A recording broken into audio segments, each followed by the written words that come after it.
एक बात अच्छी है यहाँ पे ब्रुनाई में, लोग इंग्लिश बोलते हैं, तो किसी से कम्युनिकेट करना हो तो बहुत आसानी से कर सकता हूँ मैं। और यहाँ पे ना सड़क क्रॉस करने के लिए ना ऐसा होता है, ये देखो ये लाइंस बनी हुई हैं, ठीक है।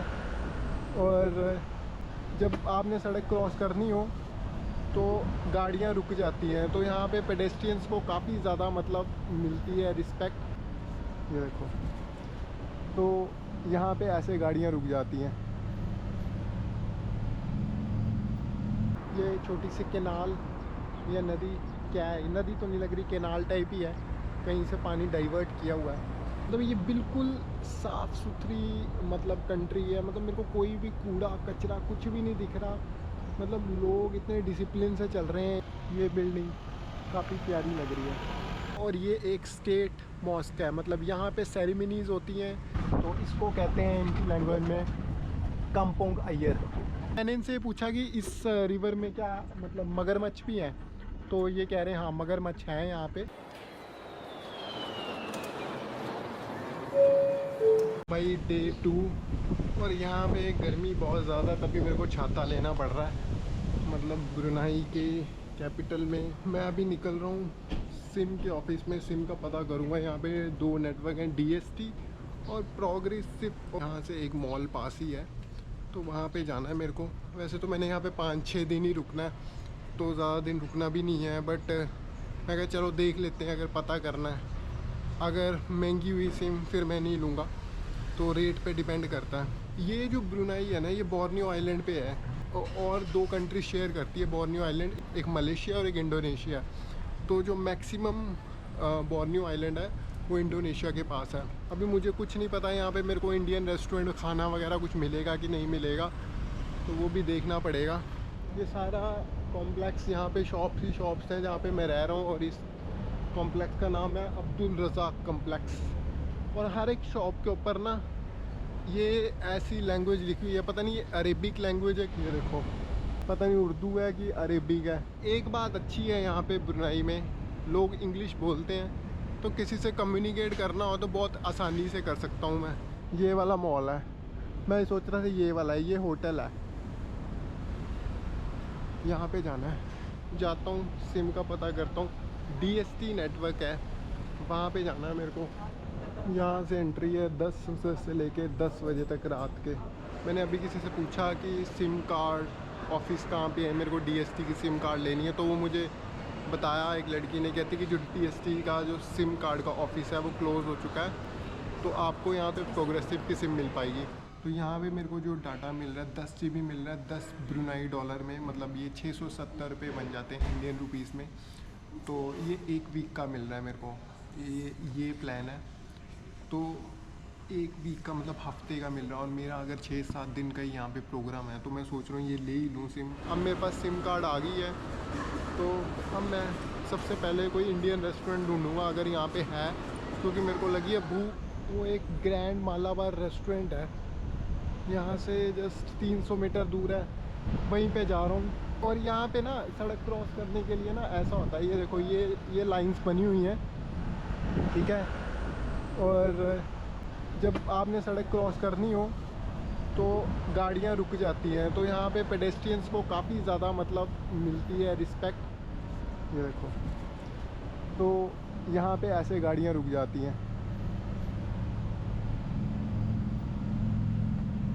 इसको बोलते हैं पेडेस्ट्रियन को रिस्पेक्ट देना। भाई हमारे इंडिया में क्या होता है कि जब पेडेस्ट्रियन जा रहा होता है तो वो कट मार के निकालने की कोशिश करते हैं।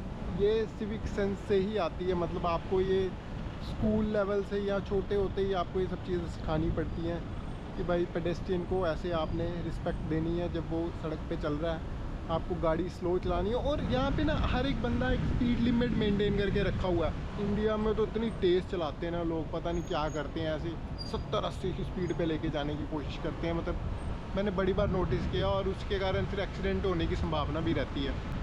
तो ट्रैफिक नियमों से ही कंट्री का पता लग जाता है कि वो कंट्री कैसी है। यहाँ पे भी मैंने एक बात नोटिस की, भाई हॉर्न नहीं मारते लोग ना, मतलब अननेसेसरी कोई भी हॉर्न, मेरे को हॉर्न की आवाज़ ही नहीं आ रही, इतनी गाड़ियाँ चल रही हैं आसपास, हॉर्न कोई भी नहीं मार रहा। ये है Malabar special restaurant, chicken tikka, naan chicken. भाई मेरे को वेजिटेरियन मिलना चाहिए यहाँ पे, ये मार्केट में ही है। देखते हैं यहाँ पे क्या मिलता है खाने को, चलते हैं इस रेस्टोरेंट में। ये जो मालाबार रेस्टोरेंट है, यहाँ पे इंडियन फूड मिल तो गया, और 3 ब्रुनाई डॉलर में मेरे को दाल तड़का मिली है, जो कि लगभग 240 रुपये बनते हैं इंडियन रुपीज़ में। नहीं 240 नहीं, 180-190 रुपये में। यार काफ़ी सस्ता है यहाँ पे खाना, तो खाना तो मेरे को मिल जाया करेगा यहाँ पे, कोई दिक्कत नहीं है यहाँ पे। और मैं जहाँ पे रह रहा हूँ वहाँ से ये रेस्टोरेंट भी पास ही है, तो मैं यहाँ पे खाना खा सकता हूँ वहाँ पे। और ये पानी बेच भी नहीं रहे, पानी भी मेरे को मतलब गिलास में दे रहे हैं। तो ये थोड़ा मलेशिया से मिलता जुलता है। मलेशिया में भी ऐसा ही था। मलेशिया में इंडियन फूड काफ़ी सस्ता है, मतलब खाने को मिल जाता है आपको ईजीली। तो यहाँ पे भी ये चीज़ है कि ब्रुनाई आओगे तो आपको इंडियन फूड अच्छे से मिल जाएगा। तो मैं यहाँ पे खाना खाऊंगा, फिर आगे देखता हूँ आगे कहाँ पे जाना है, और वाईफाई इनका ही यूज़ करूँगा। तो भाई ब्रुनाई में सफ़र करने के लिए ना, आपको जो मतलब जो आप पब्लिक ट्रांसपोर्टेशन यूज़ कर रहे हो, जो बसेस यूज़ कर रहे हो, यहाँ पे कोई कंडक्टर नहीं होता। तो आपको जो पेमेंट है वो आगे ड्राइवर को देनी है। जैसे मैंने अभी $1 इनको दे दिया, बट इन्होंने मेरे को टिकट काट के नहीं दी, तो सिर्फ और सिर्फ आपने पैसे देने हैं, टिकट शायद नहीं देते होंगे ये। मैंने पता किया कि यहाँ पे मैं मोटर बाइक रेंटल ले सकता हूँ, तो यहाँ पे कहते हैं कि बहुत स्ट्रिक्ट रूल है, तो मेरे को यहाँ पे लोकल बसेस में ही ट्रैवल करना पड़ेगा। और जो कि इनका टाइम रहता है सुबह 6 बजे से लेके शाम 5-5:30 तक।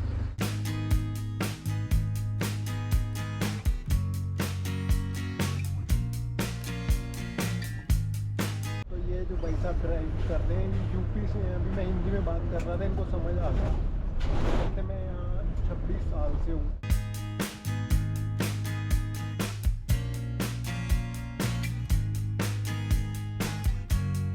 5-10 तक यहाँ अगर आ गए, ठीक है, 20 नंबर 1 नंबर मिलेगी, यहीं से मिलेगी यहाँ, यहीं से मिलेगी। ठीक है। नहीं उसके बाद अगर लेट हो गया हाँ, तो आप यहीं से 55 बस पकड़ लीजिए। 55 बस, 55 ठीक है। तो जहाँ आप बैठे उसके उधर वो जो स्टॉप लाइट थी ना, हाँ, हाँ, हाँ। वहीं बगल में बस था, आपको वहीं उतार देगा। आप बोलोगे घाटों हाँ, तो वहीं उतार देगा, आप वैसे पैदल। तो यहाँ तो 55 नंबर या फिर 1 और 20 अगर मैं लेट हो गया। हाँ, और अगर वो 6 बजे तक लास्ट है 55 नंबर। आपका नाम क्या सर? मेरा नाम, मैं श्याम देव पाल। मतलब मैं आसियान कंट्री सारी देख चुका हूँ, सिवाय फिलीपींस रह गई है मेरी। फिलीपींस में भी मैं नेक्स्ट जाऊँगा, बट ये वाली जो कंट्री है ब्रुनाई, ये काफ़ी अच्छी और सुंदर कंट्री है। और जिस बस में मैं अभी आया हूँ, ये ऐसी यहाँ पे बसेस चलती हैं छोटी छोटी, और यही पब्लिक ट्रांसपोर्ट है यहाँ का। बट ये जो ट्रांसपोर्ट है ये है प्राइवेट, सरकारी नहीं चलती, कोई भी स्टेट की बसेस नहीं है यहाँ पे। $1 लेती है। अब कहीं पे भी जाना है पर आपको खुले पैसे देने हैं। ये छोटी सी केनाल या नदी, क्या है नदी तो नहीं लग रही, केनाल टाइप ही है, कहीं से पानी डाइवर्ट किया हुआ है। मतलब ये बिल्कुल साफ़ सुथरी मतलब कंट्री है। मतलब मेरे को कोई भी कूड़ा कचरा कुछ भी नहीं दिख रहा, मतलब लोग इतने डिसिप्लिन से चल रहे हैं। तो मैं तो आया था मॉस्क के लिए, और मॉस्क बस पास ही है, उमर अली सैफुद्दीन मॉस्क है, वहाँ पे जाऊँगा। रास्ता शायद इस डायरेक्शन से है जाने के लिए।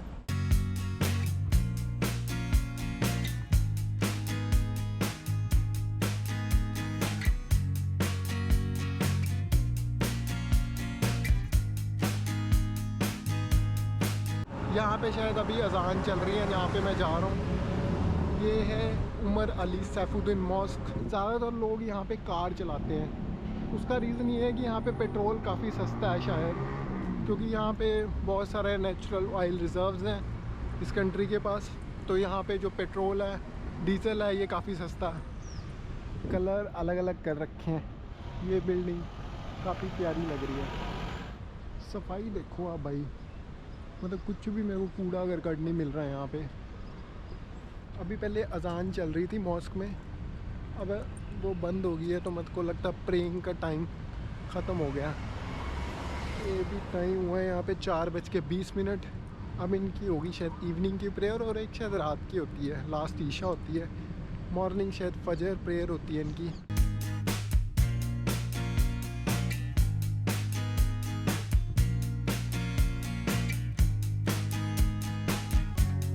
इस मॉस्क में पता नहीं जाने देंगे मुझे कि नहीं जाने देंगे। As a non believer. मस्जिद उमर अली सैफुद्दीन, ये इसकी थोड़ी सी हिस्ट्री दे रखी है। इसमें ये बताया हुआ है कि भाई ये जो मस्जिद है ये 26 सितंबर 1958 में बनाई थी और इसको बनाया था यहाँ के 28 सुल्तान ने, जिसका नाम है मौलाना अल सुल्तान अजी उमर या अली सैफुद्दीन। ओके, तो उन्होंने बनाया था और ये एक स्टेट मॉस्क है, मतलब यहाँ पे सेरेमनीज़ होती हैं, स्टेट के सारे फंक्शंस भी यहीं होते हैं, तो इसको डिक्लेयर किया हुआ है स्टेट मॉस्क। ये लिखा हुआ है इन्होंने, visiting hour for non Muslim inside the mosque. ये इन्होंने टाइमिंग लगा रखे हैं, तो अभी मैं अंदर जा सकता हूँ। ये टाइमिंग है visiting hour for non Muslim inside the mosque. तो आज मंडे है और अभी टाइम हुआ है 4:32, तो 4:30 से लेकर 5:30 तक का टाइम है।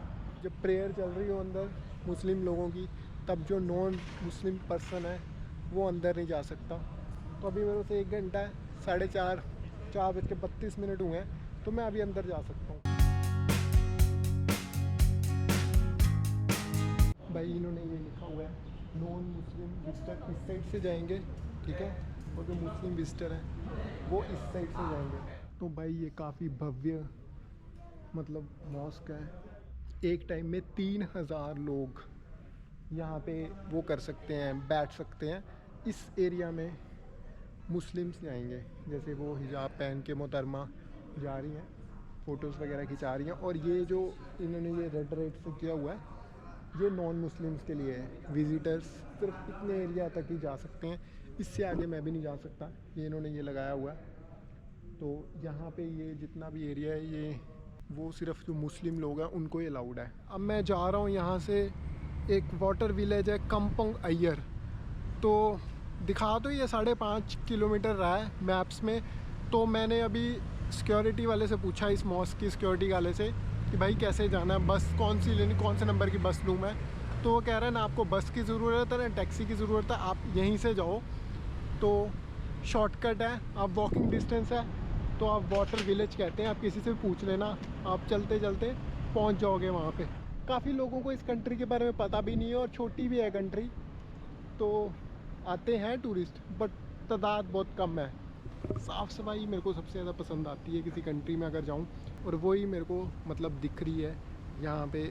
तो बेस्ट जो सबसे अच्छी चीज़ होती है वो होती है साफ़ सफाई, और तो कुछ भी नहीं है ना, मतलब बाकी तो आप क्या ही देख सकते हो। और कंट्री जज होती है उसी क्लीननेस के कारण। ये वाटर विलेज है ये वाला, ये कम्पोंग अय्यर। तो मैं सोच रहा था ये पूरा घूम के 5-6 किलोमीटर जाना पड़ेगा, बट ये तो पास ही है। साफ़ सुथरा पानी है ये अच्छा एक ट्रैक बना रखा है, तो लोग यहाँ पे सुबह और शाम को आते होंगे भाग दौड़ या रनिंग वगैरह करने के लिए। भाई पूछ लेता हूँ, ये भाई साहब शायद बोट करवा रहे होंगे। How much you charge for the village? $30. $30। तो भाई $30 ले रहे हैं, जो कि बन जाते हैं करीबन 1800 रुपये, 1800 से ज़्यादा, तो 2000। How much the time duration? 30 minutes. 30 मिनट। Give me discount. 25. 20 is the last, हाँ? Let's go. ये भाई साहब चला रहे हैं ये।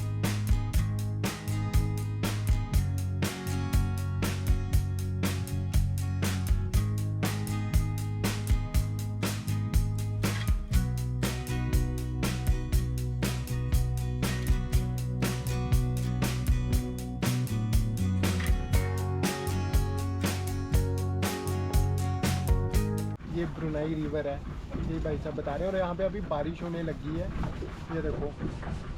तो इसको कहते हैं इनकी लैंग्वेज में कम्पोंग Iyer.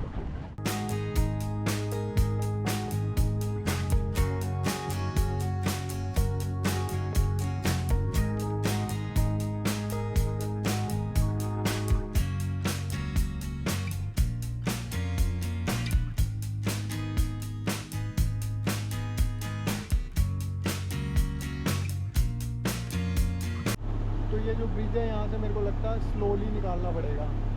Long nose have big nose. तो भाई यहाँ पे ना बंदर हैं, पर इस कैमरे में शायद दिखेंगे नहीं, बट ये बता रहे हैं कि इनका जो नाक है काफ़ी लंबा है। ये अलग टाइप के मतलब बंदर हैं। और मैंने इनसे पूछा कि इस रिवर में क्या मतलब मगरमच्छ भी हैं, तो ये कह रहे हैं हाँ मगरमच्छ हैं यहाँ पे। और कहीं कहीं जगह पे हैं।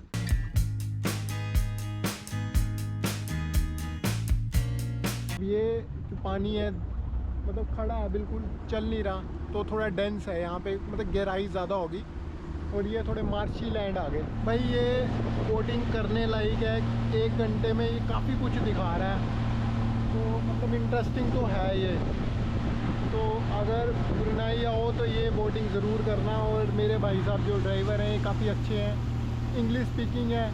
जब मैं कैंथो में था वियतनाम में, जब मैंने फ्लोटिंग विलेज गया था, तो वो जो मेरा ड्राइवर था उसको इंग्लिश ही नहीं आती थी, मैं बार बार ट्रांसलेटर यूज़ कर रहा था। बट ये जो ड्राइवर है भाई साहब, इसको इंग्लिश आती है, तो मैं इससे कम्युनिकेट भी कर पा रहा हूँ। पूरा जंगल एरिया है, कोई भी नहीं है यहाँ पे, सिर्फ हम ही हैं। प्राइवेट बोट लेके आया हूँ मैं अपनी।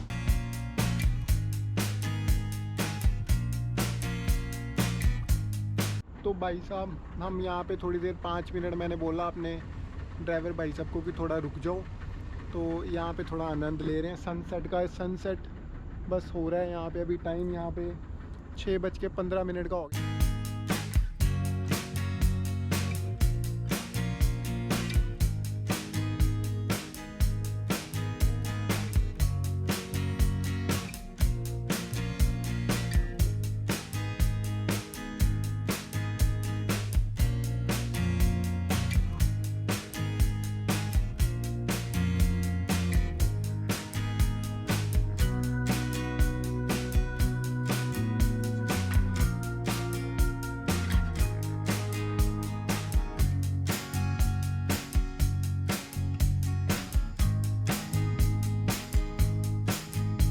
तो ये सारे फ्लोटिंग विलेज है, मतलब फ्लोटिंग विलेज जो भी है यहाँ पे, बट इसमें लोग रह रहे हैं। मैंने देखा है कि कई होम स्टे भी है, तो क्या पता यहाँ पे रह भी सकते हैं जो स्ट्रक्चर से बन रखे हैं।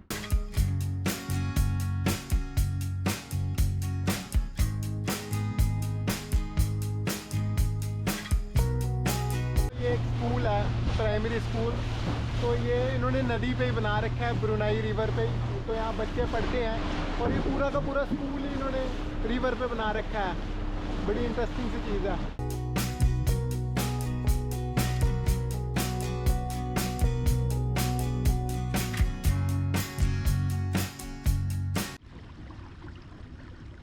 तो फाइनली हम आ गए हैं। भाई साहब को मैंने पैसे दिए और मैंने मतलब 1 घंटे और 45 मिनट का टाइम पूरा इस ब्रुनाई रिवर को एक्सप्लोर कर लिया। बटरफ्लाइज देखी, फ्लोटिंग विलेज देखा, ये वाला जो। तो मैं तो वैसे टहलता आया था मौज से, मैंने सोचा नहीं था मैं बोटिंग करूँगा, बट टाइम भी था और उसने बोला कि मैं सारा घुमा दूँगा आपको, तो मैं चल पड़ा। तो काम्पुंग आयर आपको अगर ब्रुनाई में देखना है तो आपको बोटिंग ही करनी पड़ेगी और इनसे बार्गेनिंग ज़रूर कर लेना। जितना ये प्राइस मांगते हैं इनको पहले मत दे देना। और मेरा होटल यहाँ से दिखाई दे रहा अभी 5 किलोमीटर, और डाट में मैं देख रहा हूँ $5 लगेंगे मेरे को जाने में। बस तो अभी मिलेगी नहीं क्योंकि टाइम ज़्यादा हो गया। टाइम भाई 7:28 हो गए, तो अब तो मेरे को क्या ही बस मिलेगी। और लोग अभी भी बोटिंग कर रहे हैं यहाँ पे, रात का टाइम हो चुका है।